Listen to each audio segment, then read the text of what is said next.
Eu quero usar o texto de Lucas, capítulo 18, a parábola do fariseu e do publicano. O assunto dessa manhã, nós vamos falar do pecado, e eu quero usar esse texto para embasar a nossa argumentação.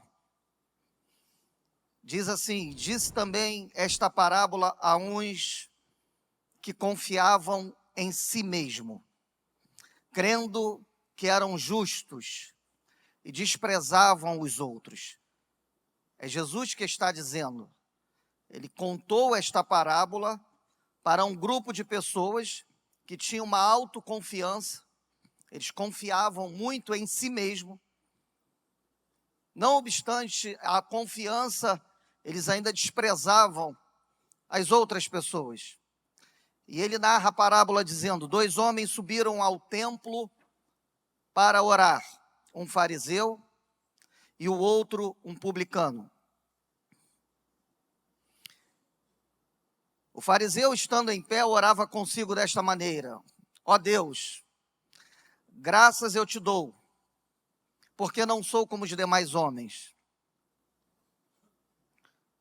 roubadores, injustos, adúlteros, tampouco como este publicano. Eu jejuo 2 vezes na semana, eu dou o meu dízimo de tudo quanto possuo. O publicano, porém, estando em pé, de longe, mal conseguia levantar os olhos ao céu, mas batia no peito dizendo: ó Deus, tem misericórdia de mim, pecador. Digo-vos que este desceu justificado para a sua casa, e não aquele. Concluindo, Jesus arremata dizendo: aquele que a si mesmo se exalta será humilhado, e qualquer que a si se humilhar será exaltado. O que é pecado? Verdade, pecado, e como eu disse, baseando na audição dessas mensagens que traz uma lista de pecados, pecado faz parte das grandes doutrinas da Bíblia. Se você pesquisar as grandes doutrinas, você vai encontrar a doutrina do pecado. Em teologia sistemática, você vai ver o título de amartiologia, que é o estudo acerca do pecado. Segundo a Bíblia, pecado é você transgredir a lei de Deus. Basicamente, de forma bem simples, mas que há muita profundidade nessa maneira simples, é você transgredir a lei de Deus. É você desobedecer aos desígnios de Deus, às revelações de Deus. É você ir de encontro àquilo que Ele estabelece por verdade absoluta. Essas questões, elas são consideradas pecados. A Bíblia diz em Romanos 3:23, que todos pecaram e destituídos foram da glória de Deus. O que é destituído? Exonerado, desligado, foram desconectados. O pecado, segundo a Bíblia, que todos cometeram, fez com que o homem se distanciasse de Deus, fosse desligado da glória de Deus. Em Romanos 5:12, a Bíblia diz que por um homem entrou o pecado no mundo, e com o pecado veio a morte, e a morte se estendeu a todos os homens, por isso todos pecaram. Novamente, ratificando a palavra de Romanos 3:23, agora Romanos 5:12, confirma que todos pecaram. É como se você perdesse a conexão com Deus. É uma palavra própria para o nosso tempo, é você pegar o celular e tentar fazer comunicação com alguém, e o seu celular está fora de área, sem conexão. É isso que o pecado faz. O pecado, ele interrompe a sua conexão com Deus, a sua e a minha conexão com Deus. Na medida em que eu deixo o pecado entrar na minha vida e se alastrar, eu, obviamente, invariavelmente, estou dando lugar para cortar o canal de comunicação com Deus. Isaías 59, a Bíblia diz assim: a mão do Senhor não está encolhida, para que não possa salvar, e o seu ouvido não está tampado, para que não possa ouvir. Mas as vossas transgressões fazem a separação entre vós e o vosso Deus, e impede o agir de Deus. Ou seja, Deus deseja agir, Deus deseja nos ouvir, mas o elemento pecado, esse conceito pecado, esse substantivo abstrato pecado, ele faz com que eu perca esse contato, que eu perca essa comunicação. Consequentemente, deixo de ser abençoado, impeço a intervenção de Deus na minha vida. 1 João 1:5, 6, 7, 8 e 9 diz assim: esta é a mensagem que recebemos dele e vos anunciamos, que Deus é luz e nele não há treva alguma. Se dissermos que temos comunhão com ele e andamos nas trevas, o que seria andar nas trevas? Eu posso substituir e andamos em pecado? Mentimos e não há verdade em nós. Mas se andarmos na luz, como na luz ele está, temos comunhão uns com os outros, e o sangue de Jesus Cristo, seu Filho, nos purifica de todo pecado.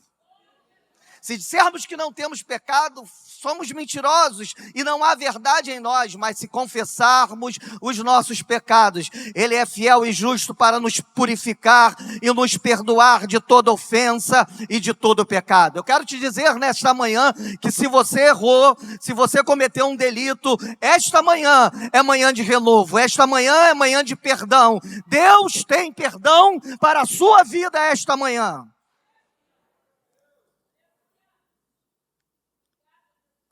Quando eu cometo o pecado, eu passo a personificá-lo.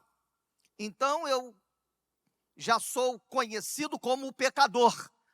Eu saio do campo da abstração e passo para o substantivo próprio, é o pecador. E a Bíblia diz em 1 Timóteo 1,15, Paulo dizendo: esta é uma mensagem fiel e digna de toda aceitação, que Jesus Cristo veio ao mundo salvar todos os pecadores, dos quais, dizendo Paulo, eu sou o principal. Quando eu cometo a falha, o erro, eu me coloco na condição de pecador. Na condição de pecador. André, me ajuda. Eu entendi que pecado é transgredir a lei de Deus, eu entendi que pecado é uma ofensa quanto à santidade de Deus, mas eu queria algo mais específico. Eu queria alguma coisa mais, porque assim, aquele que errou o alvo, o pecado é errar o alvo. Tá, mas o que é errar o alvo? Eu preciso de alguma coisa mais específica para entender, para dar mais sentido para a minha vida, para eu aplicar melhor. Vem comigo, eu vou te falar. No século III, acho que era das sombras, pelo século III, teve um monge grego, Evagrio Pórtico, ele elaborou uma lista, e nessa lista, ele catalogou 7 pecados, fez uma lista e catalogou 7 pecados. No século VI, o Papa Gregório I, ele vai ratificar essa lista, e vai se convencionar o que a Igreja Católica chamou na época, e chama talvez até hoje, dos 7 pecados capitais. Quais sejam eles? Vocês lembram? Avareza, inveja, ira, luxúria, preguiça, gula e soberba, que também é o orgulho. No século XIII, o frade Tomás de Aquino consolida essa lista, e ela permanece por tanto tempo. Só que ele faz uma observação. Na visão do frade, a soberba e o orgulho seria o principal dos pecados, porque se direciona ao pecado original. Foi da soberba e do orgulho que Lúcifer se opôs a Deus. Foi desse pecado do orgulho de encher-se de si que acontece o pecado original. Obviamente, nenhum desses monges criaram essa lista do nada. Eles não inventaram isso. Tampouco foram os criadores. Eles extraíram da Bíblia, das Sagradas Escrituras. Veja comigo o que Jesus Cristo diz em Marcos, capítulo 7, versículo 20 e 23. Está aqui. Deixa eu ler com vocês. Esse texto, não vou ler não. Esse texto, ele faz referência aos discípulos de Jesus.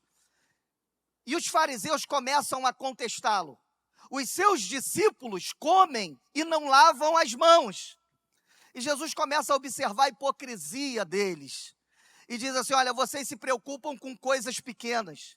Não é o que entra que vai contaminar o homem, mas sim o que está no interior do seu coração. E Jesus elabora uma lista. E qual é a lista? Eu não estou enxergando. Está aqui.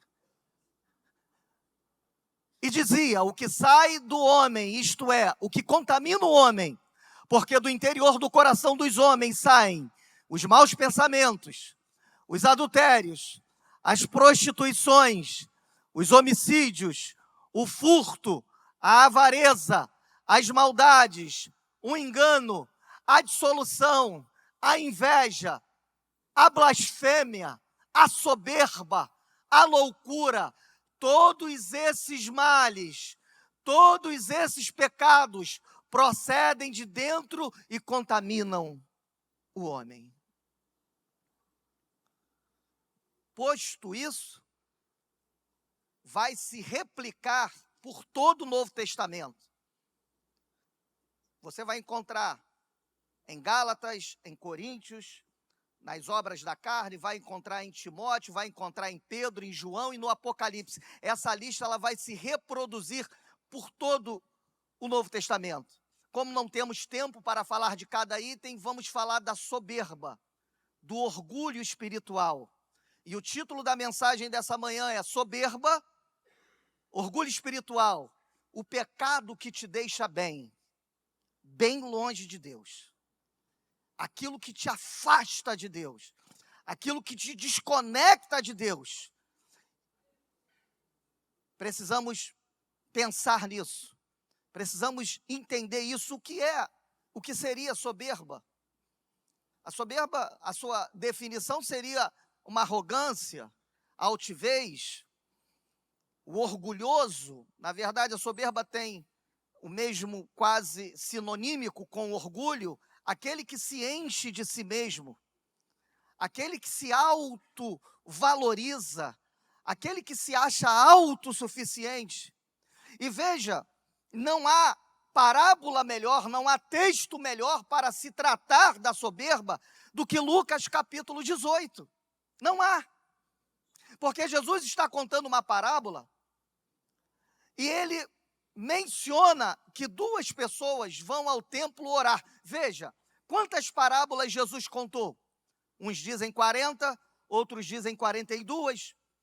Mas de todas as parábolas que Jesus contou, ele poderia dizer, 2 homens estavam no mercado, 2 homens estavam no campo, qualquer outra atividade. Mas nesta parábola, ela é de total cunho espiritual. Porque Jesus está mencionando que 2 homens foram orar. O que está dizendo? O que está me dizendo? De cunho espiritual, coisas espirituais, eles vão orar. E na sua oração, voltando para o texto que lemos, Jesus separa de um lado um publicano e de um lado um fariseu e o publicano. E o fariseu inicia, são 2 figuras que tem relevância naquela sociedade. Fariseu era uma pessoa de destaque. Hoje, fariseu, quando você diz um fariseu, e essa palavra ganhou aí um boom muito grande com a música da menina falando sobre Marajó, o evangelho dos fariseus, então ganhou uma atitude bem pejorativa, pesada, mas fariseu era uma pessoa que tinha um respeito naquela sociedade. Para ser fariseu, provavelmente aos 12 anos, aquele menino já adolescente, entrando na adolescência, já conhecia a Torá, já conhecia o Antigo Testamento. Para ser fariseu, provavelmente ele aprendeu aos pés de um grande rabino. Eram pessoas que observavam, que tinham um prazer em observar a lei. A questão é que se orgulhavam demais disso. Mas era quase que alguém passava, lá vai um fariseu. Era uma pessoa respeitada. E o contraponto é o publicano, que era um judeu que era tido como um traidor, um judeu que cobrava impostos. Era alguém desprezível ao olhar do fariseu. E Jesus está dizendo que os dois se põem de pé e o fariseu começa: ó Deus, eu te dou graças. E aí ele até inicia bem a sua oração.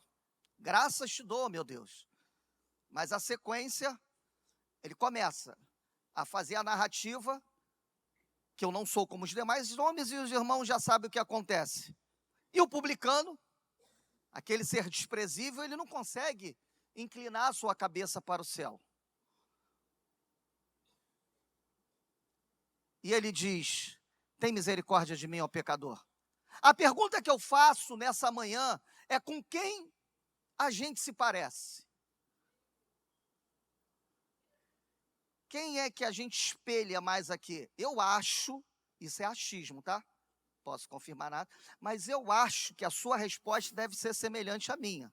Pelo menos eu acho. Eu acho que você vai responder o publicano. Por que a gente responde publicano? Porque a gente não quer ser o fariseu. A gente gosta de ser os humildões, né? Não, sou. Com quem você se parece? Não, eu sou publicano, estou pedindo misericórdia aqui a Deus.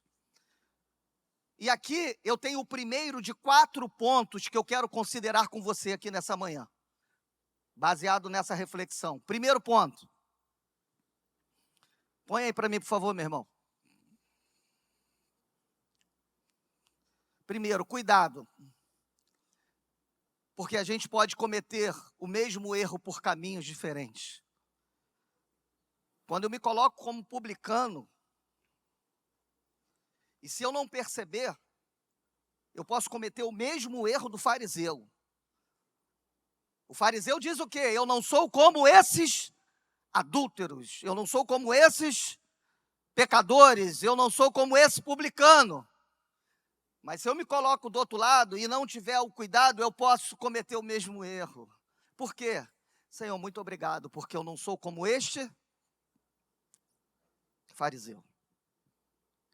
A primeira observação que a gente precisa ter na busca da seriedade, da maturidade cristã, é entender que do ponto de vista de Deus, todos nós somos iguais. Temos que ter o cuidado com os julgamentos precipitados, precoces. Que Jesus não está querendo enaltecer e nem denigrir a imagem nem de um nem de outro. O que ele está querendo dizer é com quais motivações você faz as coisas que faz. Ou você acha que está de tudo errado o que o fariseu fazia? É óbvio que não. Ele tinha até boas ações. Ele cometia coisas boas, mas quais eram as intenções? Precisamos ter o cuidado de não se orgulhar da nossa humildade. A gente ser tão humilde, que eu até me orgulho de ser humilde. Eu até cadencio os meus passos para dar um balanço da humildade. Ter o cuidado de não nos orgulharmos dessas questões espirituais, porque podemos estar cometendo o mesmo erro, o mesmo engano. Quais são as nossas motivações que nos levam a... O que eu estou fazendo aqui nessa manhã? O que me traz aqui? O que me traz aqui? Talvez antes de julgarmos Os fariseus, seria mais honesto da nossa parte reconhecer o fariseu que há dentro de cada um de nós. Talvez seria mais honesto reconhecer que sem a graça dele nós não somos nada. Sem a misericórdia dele somos coisa nenhuma. Qual tem sido o seu culto? Qual tem sido a sua inclinação quando você vem orar, quando você vem à casa de Deus? Será que você vem com um sentimento de que você precisa dele, de tudo que você é e tudo que você tem vem dele? Ou você já chegou num nível espiritual de achar que Deus precisa muito da sua adoração e do seu culto? Porque se nós não percebemos, se nós não ficarmos atentos, podemos chegar num nível de espiritualidade tão grande que daqui a pouco, Senhor, recebe aí porque eu estou te dando um presente, quando na verdade nós é que precisamos da graça dele. Ele disse em sua palavra: sem mim, nada podeis fazer. Não podemos absolutamente nada. Precisamos ter esse cuidado. O nosso maior inimigo é o nosso orgulho. E eu quero te dizer nessa manhã que Deus, Ele pode tratar das nossas vidas. Entenda, o orgulho espiritual e a soberba é um da lista dos pecados. E o que o pecado faz? Te desliga de Deus. E o que o pecado faz? Te desconecta de Deus. E você não quer estar desligado de Deus, você não quer estar desconectado, você deseja falar com Deus. Logo, você e eu, nós precisamos que Ele tenha misericórdia de nós e quebre o nosso orgulho. Enganoso é o coração mais do que todas as coisas. Jeremias 17:9. E perverso, quem o conhecerá? Nosso coração é enganoso. Nosso coração nos engana. Somente aos pés de Jesus podemos e poderemos alcançar a graça que Ele tem para as nossas vidas. Segundo, o orgulho espiritual pode te levar a fazer coisas que normalmente você não faria. E a dizer coisas que normalmente você não diria. Olha a atitude do fariseu. Ele está tão orgulhoso que ele começa tão bem. Ó Deus, eu te dou graças. Aí ele lembra, calma aí, o orgulho toma conta no período da oração, porque eu não sou como esses homens. Ele tinha tanta coisa para falar. Ele podia te dar, Senhor, eu te dou graças pelo dia, pela minha vida, pela minha família, pelos meus... É tanta coisa para falar, mas o orgulho não deixa. E ele usa qual instrumento? O instrumento da comparação. Eu não sou como os demais homens, tão pouco como este publicano. O orgulho nos leva a fazer coisa que normalmente nós não faríamos. Ele começa a comparar. E quem compara invariavelmente vai encontrar alguém que faz melhor que você. Quando a gente começa a começa a se comparar, e se a pessoa orgulhosa começa a se comparar, pode ter certeza, ele vai encontrar alguém que faz melhor que ele. E sabe o que vai acontecer? Vai adoecer. Vai adoecer porque não suporta, porque o orgulhoso quer ser melhor em tudo, e melhor do que todos. E isso é um mal espiritual, seja na tua vida espiritual, na tua vida devocional, até nos teus relacionamentos pessoais em casa. Precisamos ceder, o orgulhoso não cede, ele não aceita, leva a fazer coisas que normalmente não faríamos e dizer coisas que não diríamos. Você quer que eu te mostre isso na Bíblia? Lucas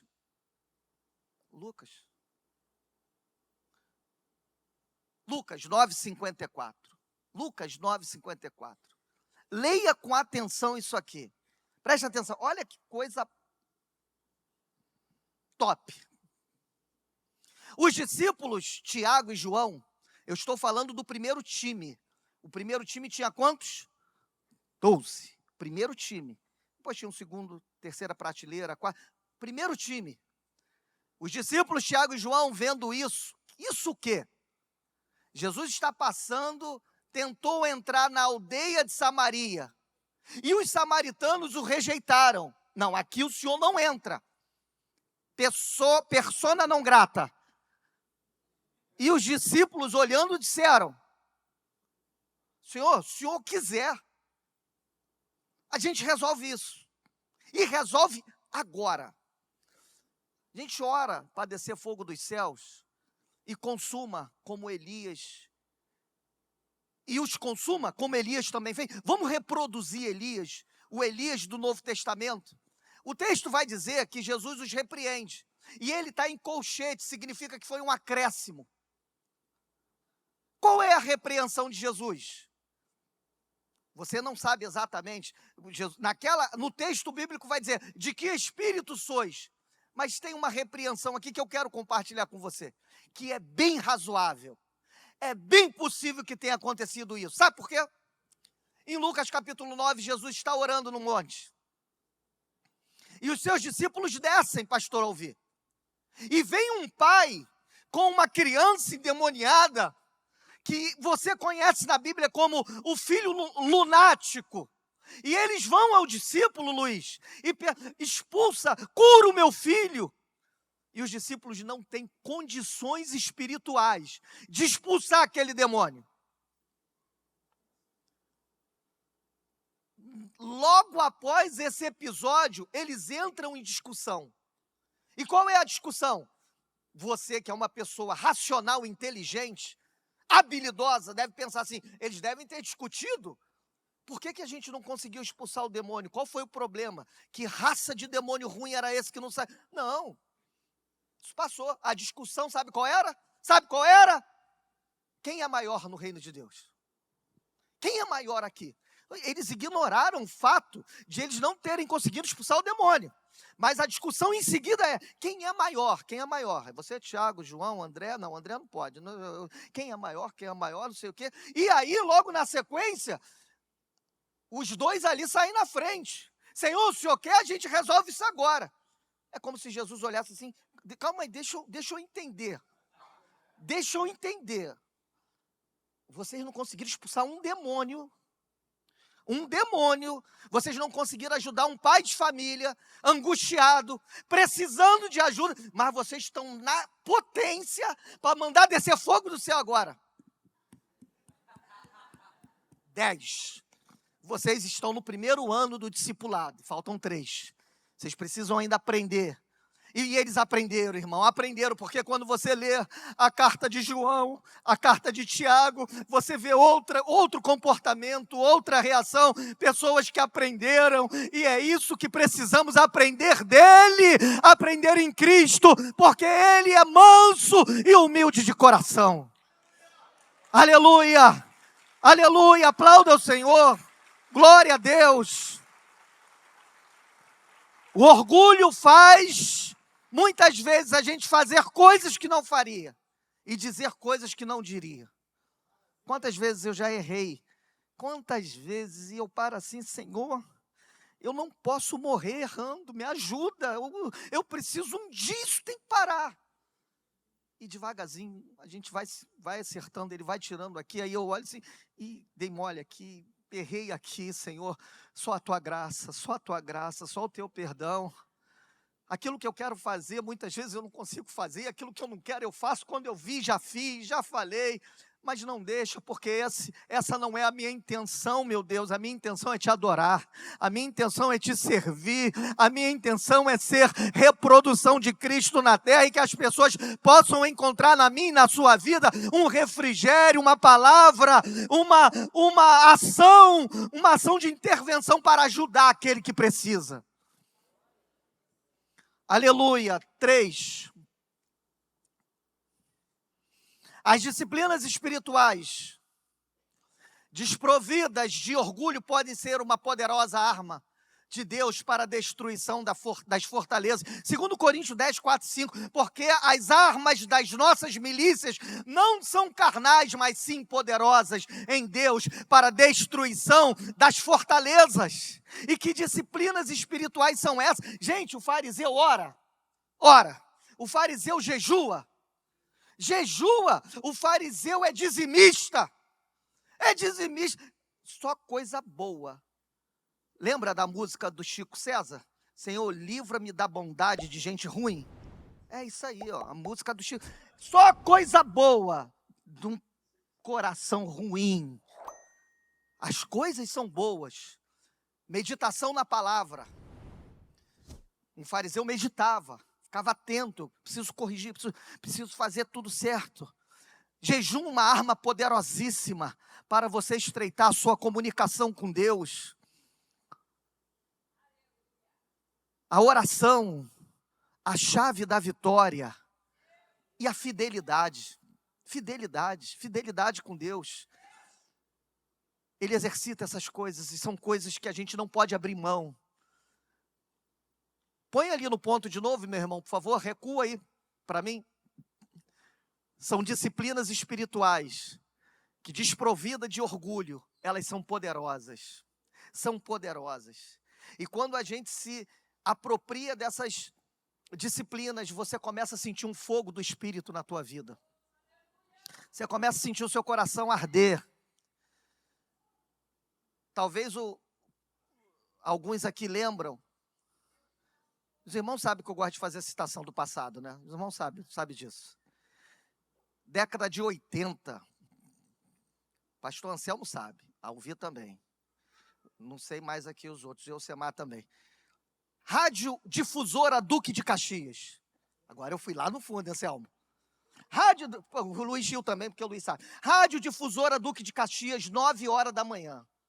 Oração, Marilene Santiago e falecido pastor Raimundo Nóbrega de Almeida.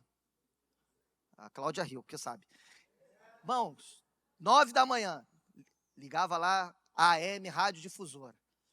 Tremendo. Aí começava com a oração, normalmente ou do 91, do 25. A ti, Senhor, levanta minha alma, Deus meu, em ti confio. Não me deixes confundido, nem que os meus inimigos triunfem sobre mim. Na verdade, não serão confundidos os que esperam em ti. Confundidos serão os que transgridem sem causa. Faz-me saber os teus caminhos, ensina-me as tuas veredas, pois tu és o Deus da minha salvação. Por ti espero todos os dias. O segredo do Senhor é para os que o temem, porque ele lhe fará saber o seu conselho. Enfim, vai por aí.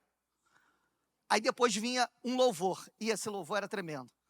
Bem antigo, dizia assim: fogo, fogo meu Senhor, fogo, quero sentir seu poder, fogo, manda meu Senhor, manda, faz meu coração arder, fogo, fogo meu Senhor, manda, do fogo que Moisés via, do fogo que na sarça ardia, do fogo que não consumia. Muito bonito, né? Mas na década de 80, esse fogo não era para fazer não era para isso não. Não tinha isso na década de 80. Esse fogo era para isso, ó. Fogo que queima pecado, malícia, prostituição, lascívia, glutonaria, ciúme e divisão, blasfêmia, ira e discórdia, orgulho, murmuração, inimizade, porfia, inveja e divisão. E aí, manda fogo, Senhor. Manda fogo, Senhor. Era para queimar o pecado, era para limpar a nossa vida diante de Deus. Não era para te fazer melhor nem maior, era para te fazer santo, era para te aproximar de Deus, porque Ele é santo, e Ele diz em sua palavra: sede santo, porque eu, o Senhor, sou santo. Aleluia! Disciplina espiritual traz fogo para a sua vida. Disciplina espiritual traz fogo para a sua vida. E o que você faz com esse fogo? Ele limpa, ele vai limpar a sua vida. Você vai se sentir melhor. Você vai se sentir mais leve. Você vai se sentir mais próximo. A comunicação, aqueles pontinhos lá você vai olhar, vai estar cheio. Comunicação ok. Senhor, manda fogo. Fogo para queimar essas impurezas da nossa vida. E estamos falando da soberba. Em último lugar, Se o orgulho espiritual te distancia de Deus, o que acontece com o oposto? A humildade. Então você vai repetir comigo. Se o orgulho espiritual te deixa bem longe de Deus, a humildade vai te deixar bem próximo de Deus. Olha o que diz o texto. Digo-vos que aquele desceu justificado para a sua casa, e não este desceu e não aquele. Porque qualquer um que se humilha, Deus exalta. E qualquer um que se exalta, Deus humilha. Tiago 4:6 diz que Deus resiste ao soberbo, mas Ele dá graça aos humildes. 1 Pedro 5:5 diz que os jovens precisam ser sóbrios. E de novo vem a palavra, sede humildes, porque Deus resiste ao soberbo e dá graça ao humilde. No versículo 6 diz, humilhai-vos debaixo da potente mão de Deus, para que no tempo certo Ele vos exalte. Aleluia! O que Ele pede da minha vida e pede de você, meu irmão, é que você abra o seu coração para que saia qualquer tipo de orgulho, qualquer tipo de envaidecimento, e que entre a humildade que vem dEle, a humildade que procede dEle, a humildade que vem do Espírito dEle, e você será um varão, varoa valorosa diante de Deus. Aleluia! Glória seja dada a Deus. Isaías 57:15 diz assim, assim diz o que é alto, num alto e sublime trono habito.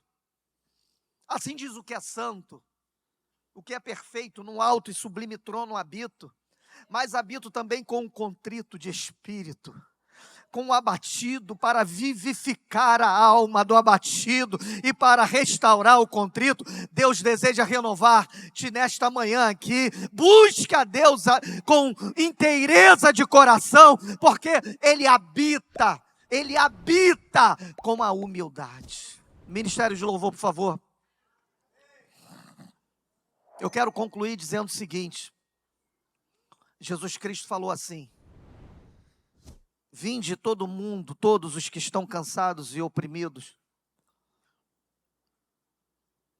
que eu vos aliviarei, e tomai sobre vós o meu jugo e aprendei de mim, disse o Senhor Jesus, aprendei de mim, que sou manso e humilde de coração. E o que acontece quando a gente aprende com Cristo a mansidão e a humildade? A gente encontra descanso para a nossa alma. Se orgulhar é encher-se de si mesmo. Jesus nos dá o exemplo. Filipenses 2:7 diz que Ele se dispôs da sua glória e esvaziou-se a si mesmo, tomando a forma de homem, e humilhou-se até a morte, e morte de cruz. Eu quero te convidar, meu amigo, você que está visitando a nossa igreja essa manhã, se você entendeu essa palavra, se você entendeu que você tem muito mais a ganhar ao lado de Jesus, buscando a Jesus, entregando a sua vida a Deus e sendo humilde, como Ele deseja, e abrindo o coração para que coisas dessa natureza pecaminosas saiam da nossa vida. Eu queria te convidar para você vir aqui à frente. Você que está aqui visitando pela primeira